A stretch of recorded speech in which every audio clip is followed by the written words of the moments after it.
يا صباح الخير، يا رب تكونوا بخير.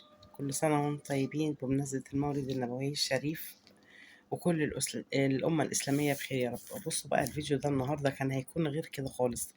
الفيديو ده المفروض إن هو النهاردة كان هيكون إن أنا إزاي بعمل حلاوة مولد النبي الشريف، ولكن اتلغى لآخر وقت. إن أنا لقيت وأنا هقف لسه هصور في المطبخ، لقيت الولاد داخلين عليا بعلبة حلاوة المولد كبيرة جدا، فقالوا لي يا ماما هتعملي طب واحنا اللي جايبينه ده، فاتلغى. فحبيت بقى ان انا انزل ايه البديل إيه اللي انا هعمله، وهم طلبوه في نفس الوقت الايس كريم، وهنوضع الصيف بالايس كريم دوت. انا معايا هنا مانجا، معايا كريم شانتيه، سكر بودرة اهو زي ما انتوا شايفين كده، عسل كلوكوز وزبادي. انا المانجايه دي كانت مانجايه كبيره انا مفرزاها، ولازم تكون لو اي فاكهه تكون مفرزه، فدي طبعا كانت متفرزة وحطها في الفريزر زي ما انتوا شايفين كده. ومطلعاها قبل ما هشتغل كده بربع ساعة. الغلطة اللي انا غلطتها هنا ان المفروض ان انا كنت قطعتها عشان اعرف اتحكم فيها، لان هي ما كانتش فكت قوي. فانا هنا هبتدي اقطعها بالسكينة زي ما انتوا شايفين كده اهو.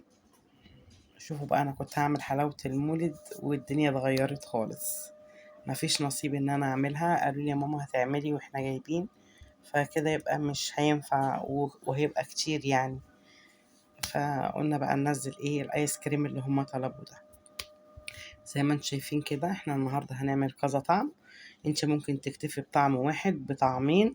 اللي هيقول لك ده كتير ده مكلف، هو مش مكلف، ولكن احنا هنا هنقول ان لو كل حد من الاولاد جاب له سلطانية زبادي وبقية المكونات موجودة في البيت، طبيعي يعني ايه ان هو مش هيكون مكلف. انت عايزة تكتفي بطعم بطعمين اعمليهم، واحنا هنعمل مع بعض كذا طعم. هنبدأ الأول طبعا ايه أول حاجة بالمانجا.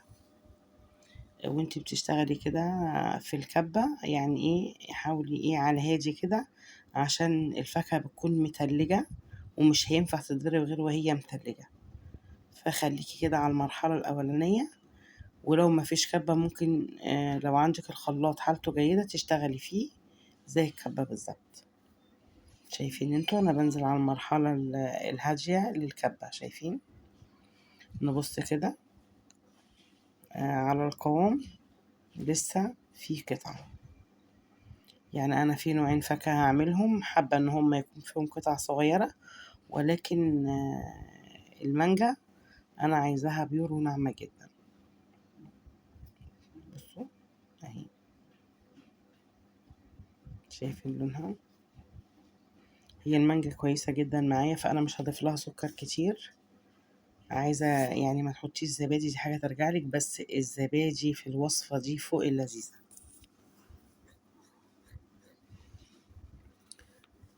اهو. حط الزبادي كده، يعني دول 4 معالق كريم شانتيه هرميين، و4 معالق سكر بودرة. هنقول مفيش حاجة صعبة، كريم شانتيه في كل بيت دلوقتي عشان أي وصفة بتعمليها. عسل الجلوكوز كذلك يعني، البرطمان ده بيقعد معاكي ياما ما شاء الله. سكر البودرة يا ستي لو ما عندكيش اطحني كيس وخليه في التلاجة عندك لاستخدامك لأي وصفة، يعني الموضوع مش صعب. حطينا كل المكونات، وهنحط معلقة عسل جلوكوز اهو. بص انا هعمل النهاردة كمية يعني الفاكهة، هتحسوا ان كمية العلبة اللي انا هفضي فيها دي كيلو، ولكن في 3 أطعمة انا هعملهم قليلين جدا عشان انا عندي زيهم، بس انا حبيت اوريهولكم. وفي طعمين كده تلاقيهم سايلين جدا، ده طلب ادم.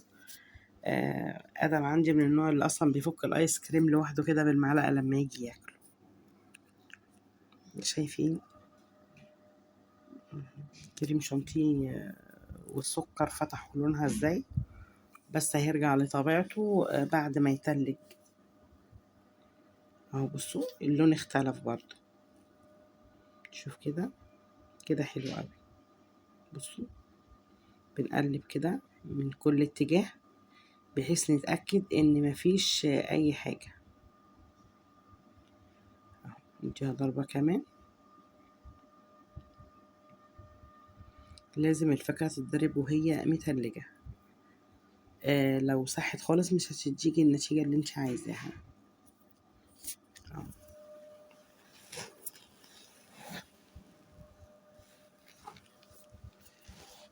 نختبرها بالسباتيلا كده. بصوا القوام ما شاء الله كده حلو قوي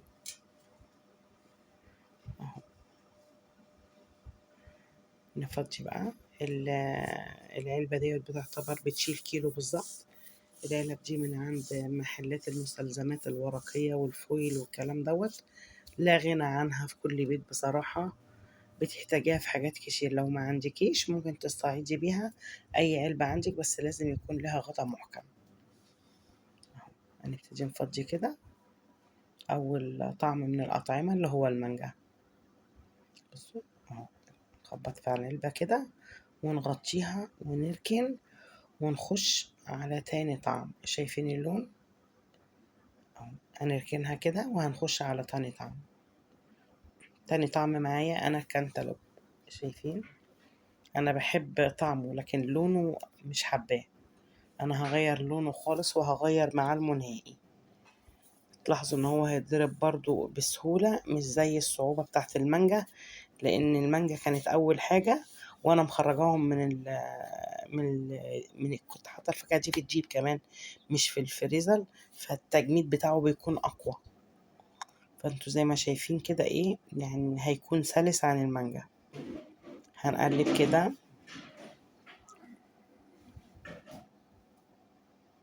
اهو.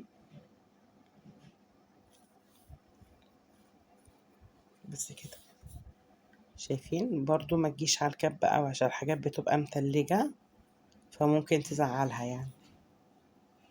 خدي على المرحلة الأولى كده وبعدين زودي درجة السرعة اهو. الأطعمة النهاردة مختلفة ولذيذة جدا. بصوا يعني 3 أنواع الفاكهة الطبيعية اللي احنا هنعملهم هيدونا كمية الكيلو بالظبط، ولكن ال3 أنواع اللي أنا هعملهم بعد الفاكهة أنا هعمل كمية قليلة جدا عشان أنا عندي منها بس حبيت برضه أوريها لكم. بصوا برضه هنختبر كده دوت. أنا هخلي فيه قطع هو والوصفة اللي بعد كده. بصوا بقى بكل سهولة. طبعا بتضربي الفاكهة الأول وبعدين بتضيفي أي إضافات تانية. شوفي بقى مش خوخ، والخوخ بيبقى أصلا في الآيس كريم فوق الروعة.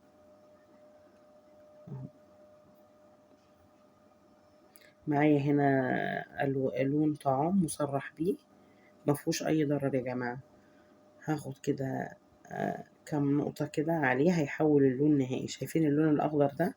لو انتي بتعملي حلويات أي حاجة بتحبي تزينيها ما عندكيش فستق، ممكن السوداني تكسريه وتحطي حبة من اللون دوت هيديكي لون الفستق بالظبط. ومحدش في الشكل هيفرق لكن في الطعم ممكن يفرق.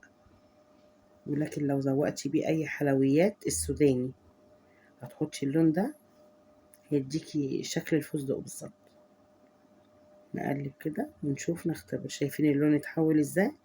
كان اللون باهت كده احنا حييناه، هيتغير نهائي دلوقتي وهيفتح اكتر ولكن هيرجع برضه بعد ما يتلج. هنحط الزبادي. اللي هيقول الزبادي كتير لكل حد من الاولاد طلب طعم فانا حبيت اعمله. انتي بقى عايزه تعملي طعم او طعمين هتكتفي، مش عايزه تحطي زبادي ما تحطيش، ولكن انا بقولك الزبادي في الوصفه دي فوق الرائع.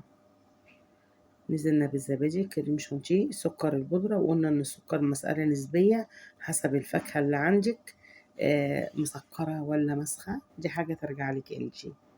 هنحط معلقة عسل كلوكوز بس. البرطمان ده بيقعد معاكي فترة كبيرة جدا، هو رزل جدا لما تيجي تنزليه كده بيبقى ماسك اهو، بس بيقعد معاكي فترة كبيرة جدا ومش غالي. هتلاقيه عند اي عطار او عند اي محل مستلزمات حلويات. بصوا شايفين تاخدوا واخدين بالكم ان في قطعة كده احنا خلصنا. تاني طعم اللي هو ايه الكانتالوب، شايفين لونه اتغير ازاي؟ اللي بقى معايا كده في شفشق الكبة انا بحطه في كوباية جنبي، وبرفعه برضو على الفريزر، بتبقى علبة ايس كريم بس صغيرة. كده احنا عملنا المانجا والكانتالوب اهو. بصوا العلبة دي كيلو، شوفوا بقى العلبة الكيلو بره دي بكام. هنركنهم كده على جنب ونخش على الطعم التالت. انا معايا هنا شمام، ده شمام. هتعملي ايه؟ ايس كريم شمام؟ ايس كريم شمام. الشمامة دي كانت مسخة جدا، انا قطعتها وحطيتها في الفريزر كده، وقلت بقى ايه، انا هتصرف معاكي. اتصرف معاها ايه؟ ان انا هعملها ايس كريم وطعمها تحفة. هنحاول نضرب كده، بصوا هتتضرب ديت بكل سهولة عشان دي اخر حاجة في انواع الفاكهة، ففكت يعني ايه اكتر من المانجا والكانتالوب. بصوا لما نحط بقى الكريم شانتيه والزبادي والسكر، لونها هيختلف برضو، اللون هيرجع تاني بعد الفاكهة ما تتلج تاني. هنقلب كده. انا قلت ان انا عايزة في الشمام والكانتالوب بقطع، ولكن المانجا لا. هنبتدي نحط الزبادي اهو زي ما انتوا شايفين كده، وصفة رائعة وفوق الرائعة.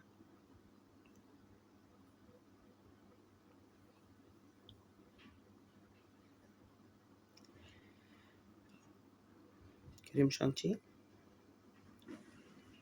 سكر البودرة. انا قلت الكريم شانتيه 4 معالق هرميين كبار، والسكر البودرة دول 4 برضو بالنسبة أنا لو فاكهة مسخة مش مسكرة. وبرضو هنقول السكر يرجع لك، عايزة تزودي عايزة تقللي حسب رغبتك، هي بتبقى رغبات. بس كده. وهنبتدي نضرب. بص اللون هيفتح جدا عشان الإضافات اللي احنا حطيناها لونه تحول نهائي، شايفين؟ بس لما يخش يتجمد هيرجع للونه يعني شبه الطبيعي. احنا كده عملنا المانجا وعملنا الكنتالوب، والوصفة التالتة معانا الشمام اهو. تعالوا كده بقى نشوف القوام وصل لإيه. نقلب كده. بصوا بقى في قطع ازاي، واضح وظاهر لكم طبعا ان في هنا قطعة، شايفين؟ اهو. نديها طحنة كمان عشان القطع تبقى أصغر. كده خلاص خلصنا الشمام. يبقى عملنا المانجا كانتالوب الشمام، 3 أنواع الفاكهة اللي معانا كده خلصناهم اهو. قلت اللي بيتبقى معايا دوت انا بحطه في كوبايات صغيره جنبي اهو. شوفي بقى الكيلو بره ده بكام فعلا يعني، ومش هيخدموا الخدمه اللي انت خدمها في المكونات اللي انت حطاها ديت. هنخش على رابع وصفه هنا، واللي انا بقى دي بتاعتي انا بحبها جدا جدا. معايا انا هنا سلطانية الزبادي هحطها. انا هعمل منها كميه قليله عشان انا عندي في الفريزر منها، بس انا حبيت اوريها لكم. ونوع الايس كريم ده بتاعي انا، ده المحبب الى قلبي يعني. حطيت الزبادي، كريم شانتيه 4 معالق برضو، و4 معالق سكر. عايزة تزودي الكمية زودي الكريم شانتيه، لكن هتحطي سلطانية زبادي واحدة لو انت عايزة تزودي الكمية، ولكن انا هعمل كمية قليلة من ال3 وصفات اللي جايين عشان انا عندي منهم. وهبتدي اضربهم كده في بعض زي ما انتوا شايفين. الوصفة دي يعني أنا بحبها جدا وطعمها لذيذ جدا. بصوا اهو كده القوام بنشوفه. معايا أنا هنا كاكاو خام، شايفين مكتوب خام اهو، مفهوش سكر خالص. لو انت جايبة كاكاو محلى يعني ايه، حاولي تاخدي بالك من عملية السكر اللي هتحطيها، لكن ده خام. انا كده خدت 3 معالق كاكاو كده حلوين قوي. اهم حاجة ان الكاكاو معاكي يكون جيد. وهاخد معلقة عسل جلوكوز، دي المكونات بتاعتها بس. بصوا بجد رائعة، هتحسي ان انتي بتاكلي شوكولاتة بمعنى شوكولاتة.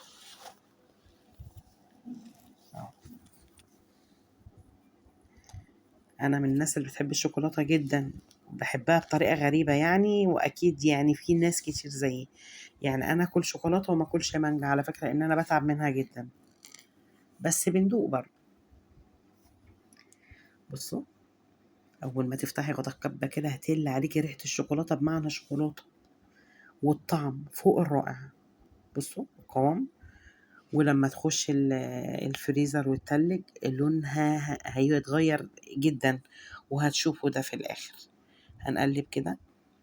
دي من انواع الايس كريم الجميله جدا، وتحسيه كده ايه، مطاط. يعني ما تطلعيه بمعلقه الايس كريم مش هتلاقيه كده الكور اللي هي بتطلع في الايس كريم، اللي هيبقى في المانجا وفي الكنتالوب وفي الشمام او اي فاكهه انت عاملاها. لا، هتحسيها كده ايه، آه يعني فيها ليونه غريبه. اهو زي ما انتم شايفين كده. بصوا سهله جدا. واخدين بالكم من القوام وهو بينزل؟ لما التلج بقى لونها هيتغير خالص، هيغمق اكتر، ريحتها شوكولاتة فعلا. بصوا عملنا من الكاكاو شوكولاتة، طعمها فوق الرائع والله، وجربي كده. بصوا عايزة تزودي الكمية زودي كريم شانتيه وزودي الكاكاو اهو. بس انا بفضل الكاكاو الخام افضل من الكاكاو المحلى. كده احنا معانا رابع طعم اللي هو ايه، ايس كريم الشوكولاتة او الكاكاو. هنيجي هنا الوصفة دي هعمل مكان الشوكولاتة ايس كريم الشوكولاتة، لان انا هعمل ايس كريم اوريو في نفس الكبة فمش هغسلها. معايا انا هنا باكوين اوريو، والمكونات ككل مرة: الزبادي، الكريم شانتيه، سكر البودرة، عسل الجلوكوز. هنفضي الزبادي زي ما انتوا شايفين كده اهو.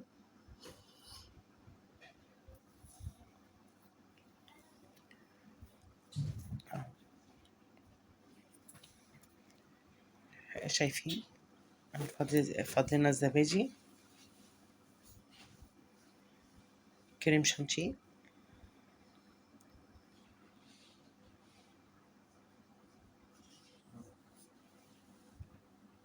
سوري السكر، وبعدين الكريم شانتيه اللي انا حطيته، وهنضرب.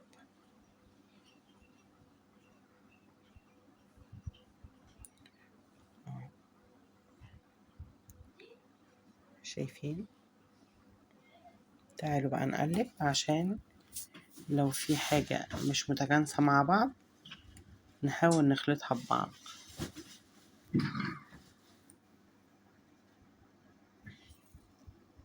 اهو هاخد معلقة عسل جلوكوز،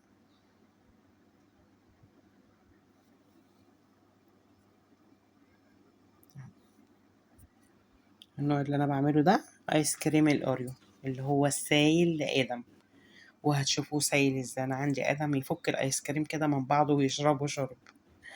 بصوا انا معايا باكوين بسكوت اوريو، انا كسرتهم كده بايدي، ولكن هخلي واحدة سليمة احطها له واجهة للعلبة نفسها. انا بفضي كده زي ما انتوا شايفين اهو. هخلي واحدة بس، نفتح بس كده الكيس عشان فيه 2. هنشيل واحدة دي اللي هنخليها ونحط الباقي. طعمه فوق الرائع، بس انا مش هعمله كده ايه جامد، انا هعمله يعني ايه، مطاط. نركن دول على جنب، ونبتدي نديله كده طحنتين، مش هياخد وقت مننا اصلا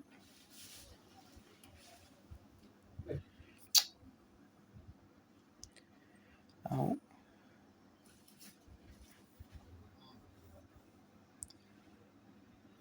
زي ما انتم شايفين كده، شايفين يعني شكل البسكوت الاوريو محبب في الايس كريم ازاي.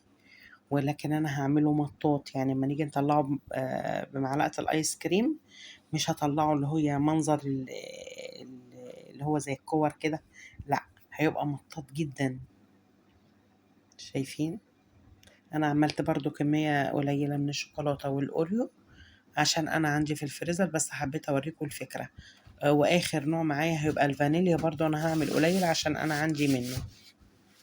بصوا اهو ما فاتش حاجة ان انا احطها في كوباية. احط بسكوت الاوريو كده بالشكل ده اهو، نايلها كده عشان الاستاذ ادم ما يزعلش. هو واقف ورايا على فكرة بس مش عايز يتكلم، بيتفرج. كل مرة بعمل ايس كريم يقف يتفرج. هنعمل اخر طعم معانا الفانيليا. والفانيليا السايلة دي نقلل منها عشان كترها بيمرر، يعني غير البودرة. نفس المكونات، سلطانية الزبادي،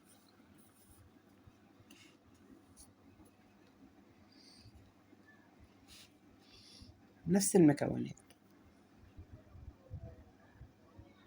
هننزل بالزبادي برضه، أنا هعمل كمية قليلة وانتوا هتاخدوا بالكم من ده. الزبادي، الكريم شانتيه 4 معالق كبار دول برضه هرميين. عايزة ضعفي الكمية في الكريم شانتيه، لكن سلطانية الزبادي واحدة. وحطينا سكر البودرة، معلقة عسل كلوكوز اهو. خدت بالكم ان انا مره احطه وارجع احطه بعد كده تاني؟ انا حطيته دلوقتي، قبل كده ممكن ما اخدش بالي واروح افتكر اروح حاطه عسل الكلوكوز. خدت بالكم انتوا طبعا من دي اهو.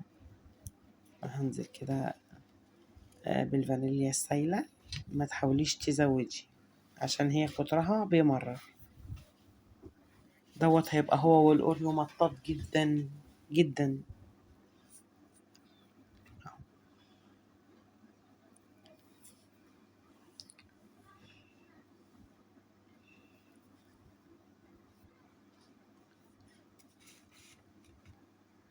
هنطحن كده زي ما انتم شايفين، مش هياخد اي وقت.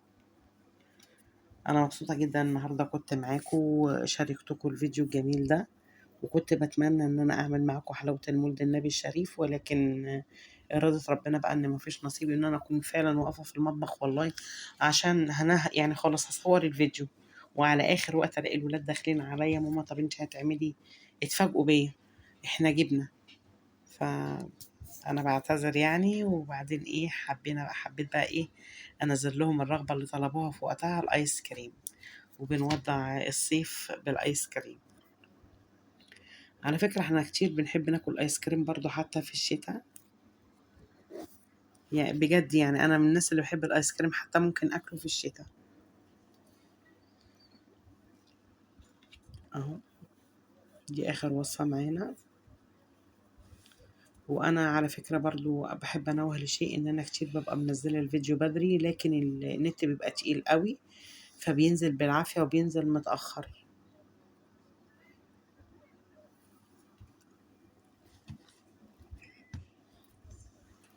اهو. كمية قليلة جدا، شايفين سايل ازاي. لما يخش بقى الفريزر هيبقى مطاط جدا. عارفين لما بتيجوا تطلعوا عسل النحل كده من البرطمان، هتبقى نفس المطة في الأوريو وال وآيس كريم الفانيليا. آيس كريم الأوريو والفانيليا والشوكولاتة جميلة. بصوا احنا عملنا مع بعض 6 أطعمة زي ما انتوا شايفين كده. آه، دي 6 أطعمة اللي احنا عملنا، نحطها في الفريزر وتاني يوم نطلعها في نفس الميعاد. جينا تاني يوم طلعناها في نفس الميعاد. المفروض ان انا كنت استنى شوية، ولكن انا طلعتها قبلها بربع ساعة. واحنا عارفين ان الجو ابتدى برضو ايه آه يسقع شوية، حبة كده وحبة كده. فانا المفروض كنت اطلعها قبلها بنص ساعة، ولكن بقى انا طلعت وهم استعجلوا عايزين ايه، عايزين ندوق اول نوع معايا المانجا، وادم بقى خد الاوريو وخد الايس كريم الفانيليا بتاعه وبيعبي ورايا. حاطه كوبايه جنبي فيها ميه دافيه، احط المعلقه فيها كده وارجع تاني.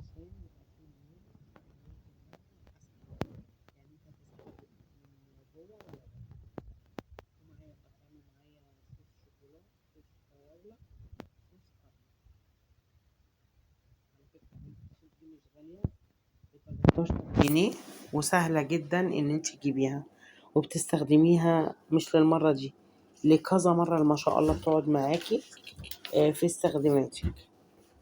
اهو زي ما انتم شايفين كده، احنا كده حطينا مانجا وبنبتدي ناخد طبعا دوت ايه دوت اللي هو ايه نسحب بس كده. اهو شايفين، المفروض ان انا كنت استنى شوية. ده الشمام، خدنا مانجا وده الشمام. تعالوا بقى اخر حاجة الكنتالوب. بصوا هيجي معانا بسهولة اهو، عشان برضه هو اخر حاجة. شايفين لونه رجع برضه غير ما اتضرب زي ما قلت لكم لما تلج اهو. عملنا 6 أطعمة لذاذ جدا مع بعض. عملنا المانجا وعملنا الشمام وعملنا الكنتالوب وعملنا الأوريو وعملنا الفانيليا وعملنا الشوكولاتة. حاجة فوق الروعة اهو زي ما انتوا شايفين كده. أهم حاجة كوباية المية الدافية جنبك دي عشان تعرفي تسحبي. هنيجي هنا بقى للشوكولاتة اللي أنا بحبها حب فظيع. بصوا شايفين، بصوا إن هي مش هتنزل كور. بصوا الليونة اللي فيها، تحس إن هي مطاطية جدا. والأوريو نفس الموضوع، شايفين جميل جدا. هنبتدي نشكل بالصوصات زي ما انتوا شايفين كده اهو. نحط صوص شوكولا وهنحط على الاوريو حسب الرغبات بقى. كانت رغبة مثلا ادم فراولة على على الايس كريم الاوريو، فهنحط صوص فراولة. هنشكل بقى شكل. احنا عارفين دايما بنقول العين بتاكل قبل البق. بتمنى الوصفة تعجبكم وسهلة ولذيذة جدا. وجربوا ايس كريم الشوكولاتة، ده فظيع جدا جدا. لو عجبتك الوصفة لايك وشير وسبسكرايب ودعوة حلوة من القلب. وما تنسوش تخشوا تفعلوا زر الجرس للكل عشان يوصلكم مني كل جديد قبل أي حد. وتابعوني على قناتي وعلى صفحتي على الفيسبوك وعلى الانستجرام وعلى التيك توك. بتمنى ان الفيديو يكون عجبكم. تعالوا بقى نشوف القوام. بصوا شايفين، ده الشمام. تعالوا بقى نشوف الشوكولاتة. بصوا القوام عامل ازاي، يهبل. والطعم والريحة. اشوفكم على كل جديد. شيف لولا. باي باي.